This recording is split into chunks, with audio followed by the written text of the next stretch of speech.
Hey guys! Welcome back to Let's Play Xenosaga Episode 3. Last time, we got Chaos's ultimate weapon, as well as defeating Scudam and Pilum, or Joseph and Gad, depending on which game you're playing. And yeah, their spirits are... Well, technically I didn't really talk about it, but the things that rose into that black mech were actually their vessels of anima. And since that's the case, someone seems to be collecting them. We can only guess that, considering that mech is all black, that it's the Black Testament. And my sound effects are screwed up again. Yeah, I got through the entire test run without having any problems with the sound effects or slowdown or anything like that. Since I've started recording, I've had nothing but problems. Time for a cutscene. It's been heavily damaged, but I don't think it was caused by combat. It doesn't seem to be caused by an atmospheric reactor accident or anything like that. It looks more like a natural disaster. That symbol! What is it, old man? I've been here before. It was in the distant past when I was still human. Yeah, this is the acronym for the police department that he worked at when he was still human 100 years ago on the planet Abraxas, which of course is also the planet Mictum. They renamed it, or I think the Mictum is the system that they're in, and the Federation referred to the planet as Mictum because it was the only habitable planet in that system. I think that's what the database says. It doesn't really matter, but lore, I guess? What? It was here that I faced off against Voyager. Back when this place was still called Abraxas. That testament was on this planet too? Yes. Voyager was born here. And it was here that he transformed and ceased to be human. Okay, we get a database update with that. There are a whole bunch of things in the database. We're up to 90% now. I will be probably taking an episode at some point to go through some of it. In particular, one thing that became available shortly after we finished all of the stuff on Miltia is the Miltian Conflict Report. We got a file for it sometime after that. And it's unfortunate that we don't get it directly as a database update without a file right after we finish the cutscenes, because that's when it would have made the most sense to go over it. But I will go into that a little bit later on. We're not going to do that today. Today, we're going to lose our sound effects again. We're going to head up here. Yeah, they're gone again already. That's weird. We do have new monsters, though. These ones should be familiar to you. These are the Sarah 7S and the 6S. Both mechs that we've seen before in episode 2 when we went to the planet Miltia, aka the Submerged City. Here in this game, I think we fought them at the very start of the game, but I don't think they had nearly as much HP as they do now. So you can fight them however you want, because I happen to have, or I don't have it set up. Never mind, I was going to just use Zebulon's attack to wipe them all out. But we'll have to wait for that.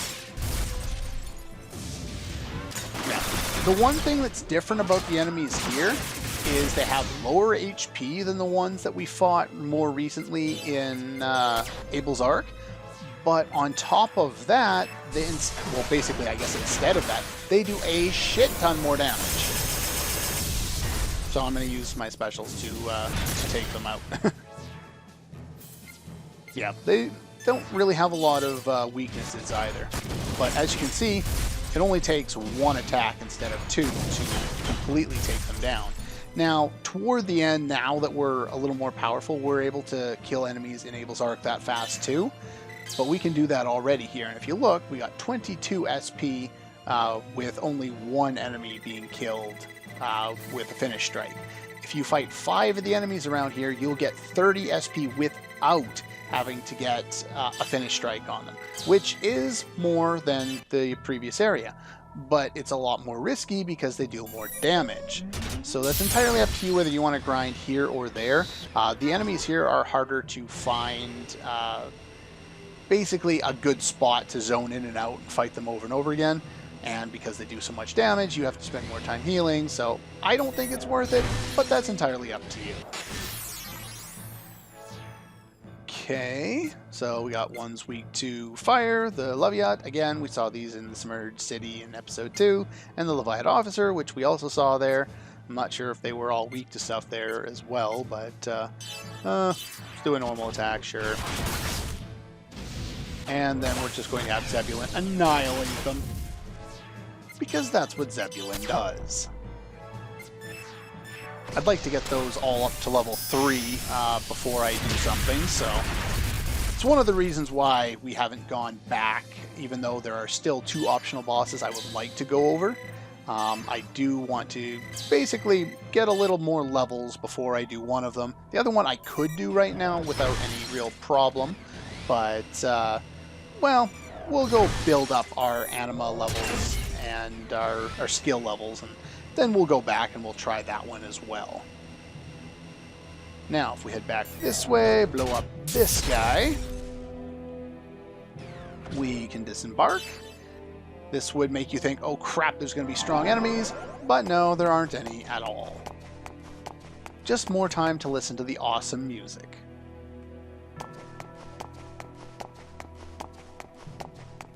Pretty much all the music in this game is very atmospheric, and personally, I really like that. I don't think there's anything over on that side, but you do want to head over here.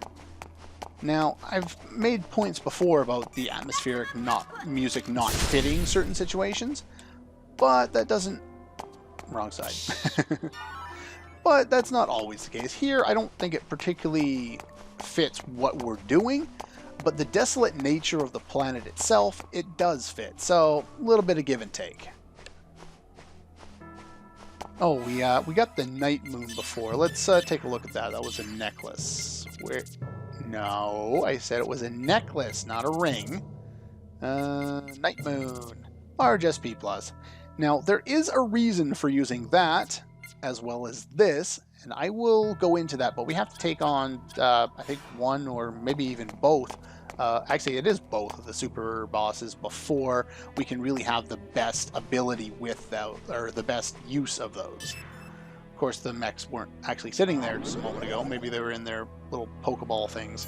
They had that in episode 1, and then they just kind of ignored it for quite some time. There's a few of these little inlet passages that contain items. Down repair at this point in the game. Really, game? Really? Anyway, let's take a look at these guys when we're not annihilating them outright. You're weak to fire, so, well, let's go like that. And blow you up. And then let's build up some of the other guys. The one nice thing, well, there's revenge for you. The one nice thing about the Leviaths anyway, the officers aren't weak to anything, but they're weak to basically both the elements that I use, so that in itself is pretty cool. Means our anima gauge fills up pretty quickly. But yeah, as you can see, you know, they do a decent amount of damage. And there's your counter. Let's see, do a laser in one of those. But yeah, I've already dropped to half HP with Zebulon since we got out of the boss fight in the last episode. So yeah, you can lose HP pretty quickly around here. Let's see here. I should probably go heal, but there's an upcoming fight where I'll be able to do that in. Item there? No item there. There should be an item around here somewhere. There it is! Money! Come back here. Money. I'm going right through the money. Game. That was weird. Okay. Should be one more enemy floating around here, and then all these doors open. Only 2 of them are important. That is not one of them. Okay. And I don't think there's anything in this one either. No, it's empty. And that one, number 3, is the one we need to hit in order to proceed. But number 4, that one has an item in it. Treasure chests. Open sesame. We get experience 1, which does exactly what you think it does. I'm not a big fan of it, because I just couldn't really care less. I'd rather get SP than experience, but oh well. Save point. Yeah, I think I'm going to use that. Okay. Now, as I said before, there are a lot of bosses in here. Yes, we just fought one in the previous episode. We're going to fight another one, considering save point. I have changed up my mech setup a little bit based on testing. I found that Zebulon misses like half the time against this boss, so the Nullify Fade that we got from the previous boss fight is actually rather useful. De-anima, of course, and if you're going to choose one, since we've eliminated the need for null E counter, since we're not going to miss, we're going to have Revenge on. That's all we should need. Over here, counter Revenge. We don't need Censor or Clean. There shouldn't be any status effects based on what I've noticed. And we got those ones, and yeah, pretty much what you would expect. And Nullify Guard is another one that's actually kind of useful for this fight, since boss tends to guard a lot, which is annoying. If you're not missing, they're guarding your attack, so that kind of sucks. Other than that, pretty much the same weapons that we've been going with all along. Do note, let's take a look at them real quick, that these weapons, the more powerful ones, have a lower hit percentage than the other ones. So if you're having difficulties in this fight, you may want to switch, specifically Zebulon. The other one it seems to happen with reasonably often is Dina, but even Asher is subject to it. You may want to switch to one of the weaker weapons, say something like the Swift paired with a left weapon as well as the right one, and then you can inflict some status effects on her as well if you're interested in that. Anyway, let's have a short little cutscene, and then a boss fight, and then another little cutscene. This is... They've been well, not notified. They haven't turned to Gnosis. They've turned to Salt. Gnosis. This is horrible. Looks like a large number of people failed to escape and were left behind. But the platform was right there. I wonder how many spaceships managed to take off from here. Now, we've seen this before. There's not been a lot of actual use to the pendant, and in pretty much our JRPG tradition, every time there's a pendant, it serves a big, important part of the plot. And hers is shown now twice. Once in the cavern when we were about to be killed by Telos, and two just now. What was that? Let's try and figure out why that's happening. Xion! Chief, where are you going? Where is Alan in all this? There's something over here. As far as I can tell, there's 2 seats in each of those mechs. I guess Kanan would be sitting with Jin, but if I was to guess, and he had to be somewhere, obviously he wouldn't be outside of the mechs. There must be another seat in the Dina, since he's supposed to be backing up Xion. Anyway, make sure you're healed. I am healed. Let's go this way. What is this? It looks like an emergency platform. Is there something here? I don't know. It's sadness? Fear? I just feel something here. Now she's an empath. Yeah, it shows that he's in there. And he's asking, where are you going? No, no, no. Where are we going? Where are you taking me? Hello?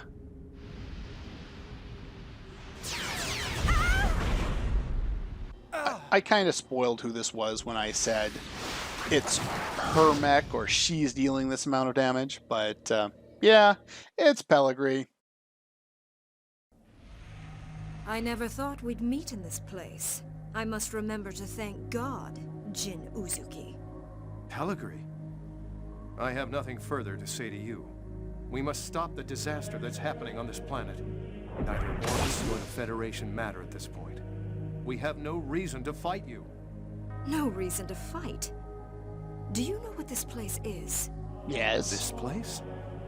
Why does he act confused? I don't know. He You knew. set foot on this land without knowing anything about it? This land is the birthplace of Ormus. Now, Birthplace of Ormus? if you remember a number of episodes back when we had that great epic reveal of Wilhelm, he said that he created Ormus 6,000 years ago. That implies that it happened on Lost Jerusalem, not Abraxas, not Mictum. So, a little bit of a contradiction. I would tend to believe Wilhelm over Pellegrini, just because According to Wilhelm, he was there. Yes. Those born in this land were called the people of Zohar. The Zohar Project, which your Federation pursued so vehemently, was originally brought into the world by us. So that is the heritage you care so much about? The people of Zohar arrived to this planet after their long wandering journey. Now, they don't go into great detail, but they have talked about this, I believe more so in episode 2. The immigrant fleet were immigrants from Lost Jerusalem, Earth. So the fact that these guys have come here and most of the people of the immigrant fleet, I believe the population on Abraxas was 80%, or maybe that was Miltia. Either way, 80% of the population were descendants of the immigrant fleet. Ergo, you know, that's also where the Ormus religion not only came from, but it originated before that even. So if the immigrant fleet got all the way here, and then that's when they started creating all this stuff, it's rather interesting dynamic that they've created. We were the people who protected the Zohar and the relics of God for generations. So they must have brought those with them. I'm not sure about the actually, yeah, the Zohar wasn't covered on Earth, wasn't it? So they must have brought all this stuff all the way from Earth, Lost Jerusalem. But the Federation usurpers realized the potential of the Zohar and invaded this planet, killing its people in order to obtain the Zohar. And the result is this. The current state of this planet is the manifestation of your Federation's ego and desires. It's not just that. It also has to do with the fact that there were a shit ton of Gnosis here. We saw it. We swore revenge and vowed to restore this land so we may return to our fatherland. It is the destiny of my people who've lived on with the Zohar. It is the word of our God. Don't think that she's using the term fatherland without understanding the meaning. They specifically wrote fatherland instead of motherland or homeland for a very specific allusion that they're making. I'll let you figure that one out. So that is the truth behind Miltia? It's true that you may be victims as well, but that doesn't justify what you did on Miltia. There's no need to justify. The words of God represent justice. Our existence defines truth. History shows that those who speak of the word of God have never represented what is right. All they've displayed was deception, falsehood, and aggression. As you can see, Jin's view of religion is not very high, nor are the creators of this game. Now, admittedly, I won't go and say that they've created this with a specific agenda of being anti-religion, but that's what comes across. So whether the people who created the game and the storyline were like that or not, I can't say. But that's what I see. Yes, deception. It's true that it was all deception. What we did was all meaningless. What? Yes, there is no longer a need for a reason. I am here now. This is my reason for being. And unfortunately, that's their lame way of explaining why she's even here. If you remember, Margulis, this was all explained to Margulis. They're basically, all the things that they believed in were all false. Everything was manipulated by Wilhelm behind the scenes for who knows how long. And both Margulis, Utic, the immigrant fleet, Ormus, Pellery, all of them were being used for his ambitions. What those ambitions are, we don't know. But that's pretty much what they've let us know.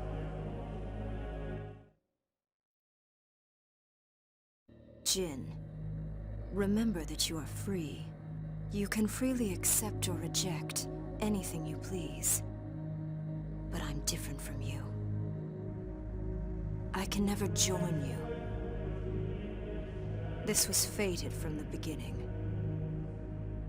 Then at least, I'll end it with my own hands! Pellegrini! And with that, we have boss time. But unfortunately, that was a long cutscene. Longer than I was expecting. And there's a counter. So, that's going to do it for this episode of Let's Play Xenosaga Episode 3. Next time, we're going to take on this boss, and then we're going to move forward and get some more items, and questioning whether we're going to do one more boss before we head back or not. We'll see when we get there. Anyway, that's all for this one, and I'll see you guys next time.